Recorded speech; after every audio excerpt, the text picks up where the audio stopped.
This is Romy from Southeast Tech Graphics. This will be a very short video, about 5 minutes, with some tips on cropping and scaling for beginners in Photoshop.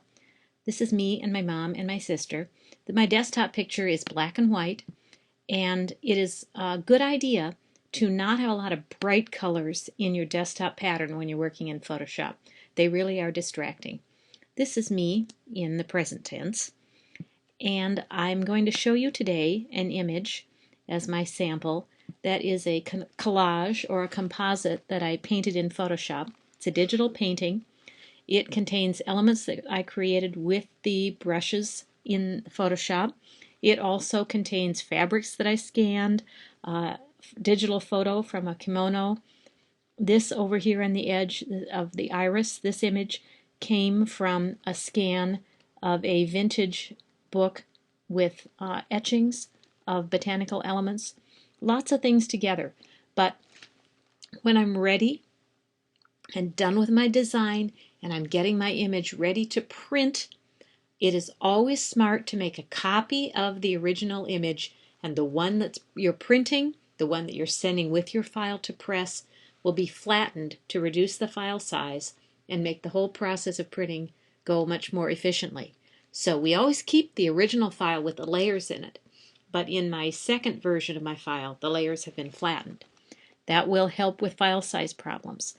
Next, beginners always want to use the crop tool to crop photos because it's logical, because it's named the crop tool, but that is a mistake. The problem with the crop tool in Photoshop is that it works too well, and most of our beginners do not understand what it does because it resamples, crops, and scales all in one combined action, and it is really easy to make a mistake and to end up with images that are not the resolution you need. You have to do the graphics math to begin with. You've got to understand pixels and resolution. Inches times resolution equals pixels. So I'm going to use this as a sample today, and I'm going to do a tall crop. Yes, it's a wide orientation image or a landscape image, and I picked it on purpose because I'm going to do a tall crop so that you can see what happens if you need to crop it the opposite direction from the size that the image is to begin with.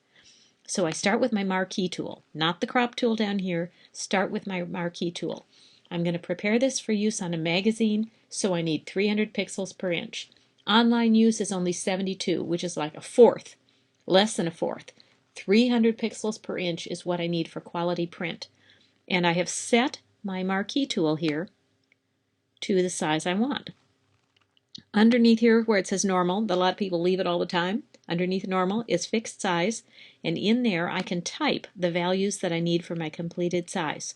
So when I'm done cropping, I need 900 pixels wide because 3 inches times 300 is 900, and I need 1200 tall because that's 4 inches tall times 300. So when I click with my marquee tool, it gives me a selection that is this big. Now I can see that the problem is my image is too physically large, but I will need the resolution to go up as I reduce the physical size. So I go next to image size. Image menu, image size, turn off resample. Repeat, turn off resample. Never leave that on until you're sure you need it and you know what it's doing. First, set your resolution at 300. Hit the tab key to apply.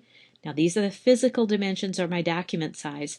After I have set the resolution and applied that, I can go back and turn on resample and set the height to what I need. Because it's wide orientation, I'm fixing the height first. One dimension only. Set the height for what I need and say OK. Then I can click with my marquee tool and it will give me a selection that's the full height of my image. Now notice that it appeared to zoom way out when I changed the resolution. That's something Photoshop does, and it can spook you a little bit to begin with, but don't let it worry you because it's just like it's zooming in and out. It's not resizing the image other than what you tell it to. Now I have the 900 by 1200. I have my selection as I want it. I go under Image Menu and Crop. Now I have my size exactly as I need. I'll open up the image size window one more time and let you take a look at it. 3 by 4 at 300, 900 by 1200, perfect. Now I can do a save as, save this in my altered image format and size.